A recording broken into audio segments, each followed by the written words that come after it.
Love பண்ணி மற்ற விஷயங்களை சிக்கிக்காது. இந்த வயசில் 23 வயசு தாண்டட்டும். ஏன் சொல்கிறேன் தெரியுமா? 23 வயசு வரைக்கும் நீ இந்த சிக்கலில் ஈடுபட்டுட்டனா 23 வயசு வரைக்கும் நீ செய்கிற சாதனைகளில் ஒரு பின்னடைவு வரும். ரொம்ப ப்ராக்டிக்கலாக சொல்கிறேன் நான். இந்த பின்னடைவு என்ன செய்யும்னா, என்னை ஒரு அம்பு போல் பாய்வதிலிருந்து என் எனர்ஜியை தடுக்கும். அதுலேயே இருப்பேன் நான், என் வாழ்க்கைக்கான விஷயங்கள் இருக்க மாட்டேன்.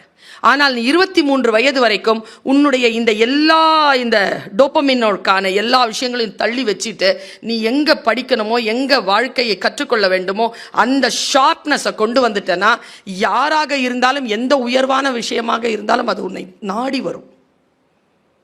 ஒருவேளை நீ நாடியது உயர்வானதாக இருந்தால் அது உன்னை நாடி வரும். ஒருவேளை அது உனக்கான தகுதியற்றதாக இருந்தால் அது உன்னை விட்டு விலகிவிடும். You have to give the time.